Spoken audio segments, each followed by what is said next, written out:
Salam sejahtera untuk kita semua. Pelajaran Sekolah Sabat dengan tema utama pada hari-hari terakhir ini, pekabaran kitab Ibrani, pelajaran ke-9, Yesus korban yang sempurna. Rabu, 23 Februari, salib dan harga pengampunan. Bacalah Ibrani 9 ayat 22 sampai 28. Apa yang dikatakan perikop ini tentang pekerjaan Kristus di bait suci sorgawi? Gagasan bahwa bait suci surgawi membutuhkan pembersihan masuk akal dalam konteks bait suci perjanjian lama.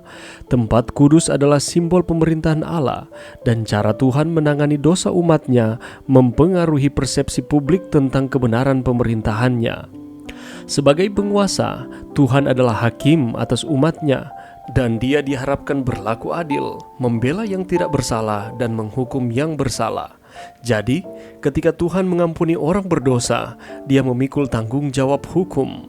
Tempat kudus yang mewakili karakter dan kepemimpinan Tuhan terkontaminasi. Ini menjelaskan mengapa Allah menanggung dosa kita ketika Dia mengampuni. Bahasa Ibrani asli untuk mengampuni, nose, dalam ayat-ayat ini berarti membawa, menanggung. Sistem pengorbanan di tempat suci Israel mengilustrasikan hal ini. Ketika seseorang meminta pengampunan, dia membawa hewan sebagai korban untuknya, mengakui dosa-dosanya, dan menyembelihnya. Darah hewan itu dioleskan di atas tanduk mezbah atau dipercikkan di depan tabir bait suci di bilik pertama. Dengan demikian, dosa secara simbolis dipindahkan ke tempat kudus. Tuhan membawa dosa orang-orang dan menanggungnya sendiri. Dalam sistem Israel, pembersihan dari atau penebusan dosa terjadi dalam 2 tahap. Selama tahun itu, orang-orang berdosa yang bertobat membawa korban ke tempat kudus yang membersihkan mereka dari dosa mereka, tetapi memindahkan dosa itu ke tempat kudus kepada Tuhan sendiri. Pada akhir tahun, pada hari pendamaian, yang merupakan hari penghakiman, Tuhan akan membersihkan tempat kudus, membersihkan tanggung jawab hukumnya dengan memindahkan dosa dari tempat kudus ke kambing hitam, Azazel, yang mewakili iblis. Sistem 2 fase ini yang diwakili oleh 2 bilik di tempat kudus duniawi yang merupakan pola tempat kudus surgawi memungkinkan Allah untuk menunjukkan kemurahan dan keadilan pada saat yang sama. Mereka yang mengakui dosa mereka sepanjang tahun menunjukkan kesetiaan kepada Allah dengan menjalankan perhentian penuh dan merendahkan diri dengan berpuasa pada hari pendamaian. Mereka yang tidak menunjukkan kesetiaan akan dilenyapkan. Pikirkan apa yang akan Anda hadapi jika Anda harus menghadapi hukuman yang adil atas dosa-dosa Anda. Bagaimana kebenaran itu seharusnya membantu Anda memahami apa yang telah Kristus lakukan untuk Anda? Pelajaran yang bisa kita dapatkan pada saat ini, kalau kita kembali ke perjanjian lama, Allah memerintahkan bangsa Israel untuk mendirikan tempat kudus bagi Tuhan, dan tempat kudus adalah simbol pemerintahan Allah. Dan bagaimana Tuhan menangani dosa umat-umatnya mempengaruhi persepsi atau pandangan umum tentang kebenaran pemerintahan Tuhan itu sendiri. Dan sebagai oknum yang berkuasa, Tuhan adalah hakim atas umatnya, dan Dia diharapkan berlaku adil, membela yang tidak bersalah dan menghukum yang bersalah.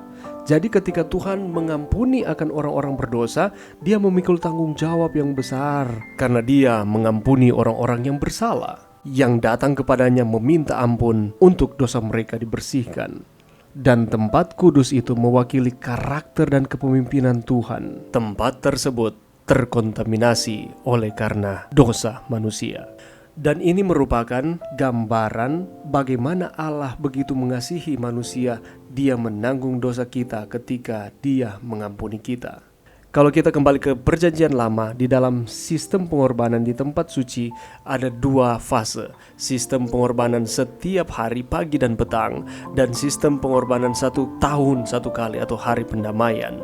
Jadi ketika seseorang berdosa dan mau meminta pengampunan, dia harus membawa hewan sebagai korban untuk dirinya, mengakui dosa-dosanya dan menyembelihnya. Dan tidak hanya sampai di situ saja. Setelah itu, darah hewan itu dioleskan di atas tanduk mezbah atau dipercikan di depan tabir bait suci di bilik pertama. Dan ini merupakan simbol di mana dosa-dosa manusia secara simbolis dipindahkan ke tempat kudus. Dengan kata lain, Tuhan membawa dosa orang-orang yang telah mengakuinya dan menanggungnya sendiri. Dan pada akhirnya 1 tahun sekali ialah hari pendamaian, di mana Tuhan akan membersihkan tempat kudus, membersihkan tanggung jawab hukumnya dengan memindahkan dosa dari tempat kudus.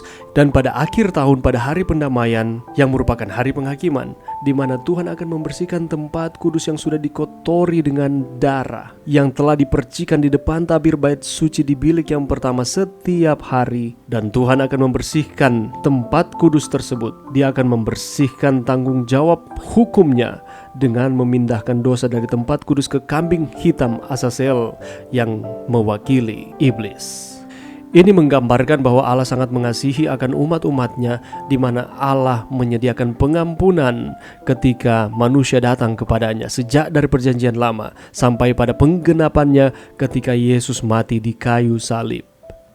Allah menunjukkan kemurahan dan keadilan pada saat yang bersamaan. Dan penggenapannya ialah ketika Yesus mati di kayu salib.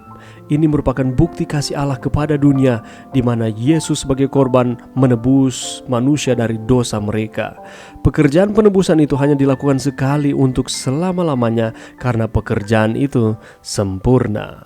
Kita dapat melihat bahwa salib dan harga pengampunan itu sangatlah mahal, karena kita manusia ditebus dengan darahnya yang tak ternilai harganya. Mari kita berterima kasih kepada Tuhan oleh karena pengampunan yang terus Dia berikan kepada kita. Mari berdoa. Terima kasih Tuhan atas firman-Mu pada saat ini.